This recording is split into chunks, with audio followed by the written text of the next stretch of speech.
Something is happening in Memphis. Something is happening in our world. The nation is sick. Trouble is in the land. Confusion all around. But I know, somehow, that only when it is dark enough can you see the stars. Something is happening in our world. The masses of people are rising up, and wherever they are assembled today, whether they are in Johannesburg, South Africa, Nairobi, Kenya, Accra, Ghana, New York City, Atlanta, Georgia, Jackson, Mississippi, and Memphis, Tennessee. The cry is always the same. We want to be free. Men have been talking about war and peace, but now, no longer can they just talk about it. it's no longer a choice between violence and nonviolence in this world. It's nonviolence or non-existence. That is where we are today.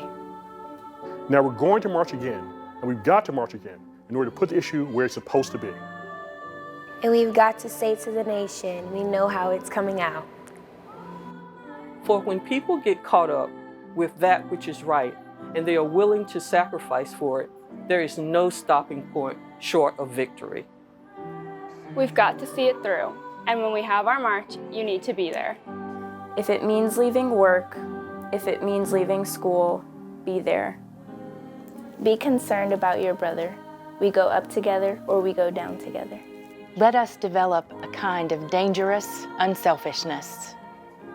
Let us rise up tonight with a greater readiness. Let us stand with a greater determination. We have an opportunity to make America a better nation. You know, several years ago, I was in New York City autographing the first book that I had written. The next minute, I felt something beating on my chest. Before I knew it, I had been stabbed. I was rushed to Harlem Hospital. That blade had gone through, and the x-rays revealed that the tip of the blade was on the edge of my aorta, the main artery. And once that's punctured, you're drowned in your own blood. That's the end of you. It came out in the New York Times the next morning that if I had merely sneezed, I would have died. Well, about 4 days later, they allowed me, after the operation, they allowed me to read some of the mail that came in, and from all over the states and the world, kind letters came in. I read a few, But there was another letter that came from a young girl, and I looked at the letter, and I'll never forget. It said simply, Dear Dr. King, I'm a 9th grade student at the White Plains High School. While it should not matter, I'd like to mention that I'm a white girl. I read in the paper of your misfortune and of your suffering, and I read that if you had sneezed, you would have died. And I'm simply writing to say that I'm so happy that you didn't sneeze.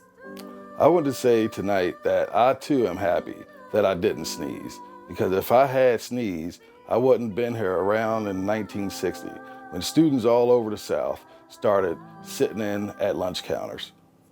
I knew that as they were sitting in, they were really standing up for the best in the American dream and taking the whole nation back to those great wells of democracy which were dug deep by the Founding Fathers in the Declaration of Independence and the Constitution. If I had sneezed, I wouldn't have been around here in 1961 when we decided to take a ride for freedom and ended segregation and interstate travel. If I had sneezed, I wouldn't have been around here in 1962 when Negroes in Albany, Georgia decided to straighten their backs up. And whenever men and women straighten their backs up, they are going somewhere, because a man can't ride your back unless it's bent. If I had sneezed, I wouldn't have been here in 1963, when the black people of Birmingham, Alabama aroused the consciousness of this nation and brought into being the Civil Rights Bill.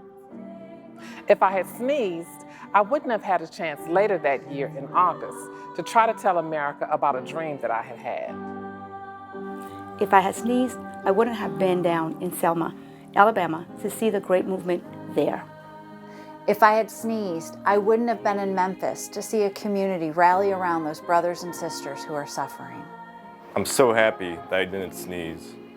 Well, I don't know what will happen now. We've got some difficult days ahead, But it really doesn't matter now because I have been to the mountaintop. Like anybody, I would like to live a long life. Longevity has its place, but I'm not concerned about that now. I just want to do God's will.